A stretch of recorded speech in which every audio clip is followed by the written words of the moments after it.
نیپرا نے بجلی ایک ماہ کے لیے 3 روپے سے زائد مہنگی کر دی۔ اسلام آباد national electric power regulatory authority NEPRA نے بجلی کی قیمت میں 3 روپے سے زائد کا اضافہ کر دیا۔ نیپرا کی جانب سے جاری نوٹیفیکیشن کے مطابق بجلی کی قیمت میں اضافہ ایک ماہ کے لیے کیا گیا ہے، جس میں بجلی 3 روپے 33 پیسے فی یونٹ مہنگی کی گئی۔ نوٹیفیکیشن میں بتایا گیا ہے کہ نیپرا نے اپریل کی ماہانہ فیول پرائس ایڈجسٹمنٹ کی مد میں بجلی مہنگی کی اور صارفین اضافی ادائیگیاں رواں ماہ کے بلوں میں کریں گے۔ نوٹیفیکیشن کے مطابق اضافے کا اطلاق کیا الیکٹرک صارفین پر نہیں ہوگا۔ بظاہر بانی پی ٹی آئی کی حکومت بھی صرف سیاستدانوں کا احتساب چاہتی تھی۔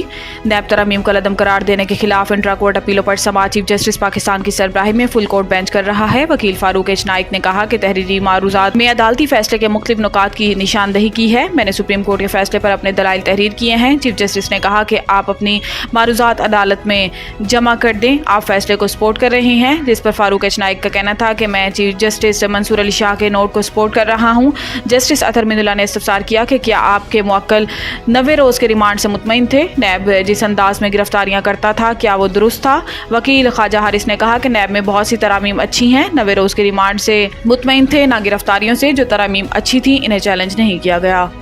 پاکستان چین کی ترقی کے ماڈل سے استفادہ کرنا چاہتا ہے۔ وزیر اعظم محمد شہباز شریف سے چائنا انٹرنیشنل کوآپریشن ایجنسی کے چیئرمین لو زہاوئی نے بیجنگ میں ملاقات کی۔ وزیر اعظم نے کہا ہے کہ پاکستان چین کی ترقی کے ماڈل سے استفادہ کرنا چاہتا ہے۔ Pakistan railway main line 1 MLA کی اپ گریڈیشن منصوبے میں چین کی سرمایہ کاری کے خواہاں ہیں۔ وزیر اعظم نے سی پیک کو پاکستان اور چین کے درمیان دوستی کی اہم علامت قرار دیتے ہوئے کہا کہ سی پیک کے تحت سماجی اقتصادی ترقی پر مشترکہ ورکنگ گروپ کے مثبت نتائج برآمد ہوئے ہیں۔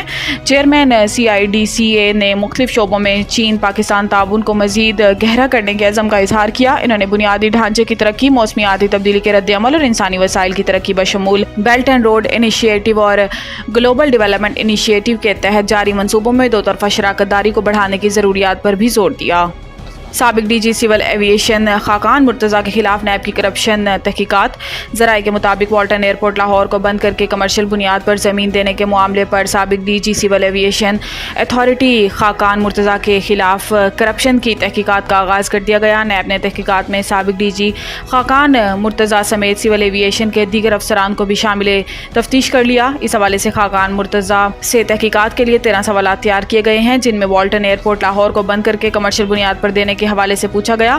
نیب لاہور نے تحقیقات کے لیے aircraft owners and operators association سے مدد کے لیے بھی رابطہ کیا۔ اس سلسلے میں نیب لاہور نے 13 سوالات پر مشتمل سوال نامہ aircrafts owners and operators association کو بھی بھیج دیا گیا۔ The Country School, a project of Bloomfield Hall. بہترین نصابی اور ہم نصابی سرگرمیوں کا حامل بلومفیلڈ ہال اسکول کا متعین کردہ اعلیٰ تعلیمی معیار، اسلامی تعلیم سے آراستہ، انٹرنیشنل سٹینڈرڈ ایجوکیشن، بچوں کی انگلش بول چال پر خصوصی توجہ، تجربہ کار اور تربیت یافتہ اساتذہ، کشادہ پلے ایریا، 25% رعایتی فیس کے ساتھ بلومفیلڈ ہال اسکول میں او لیول کرنے کا بھی موقع۔ So don't wait. The Country School towards academic excellence.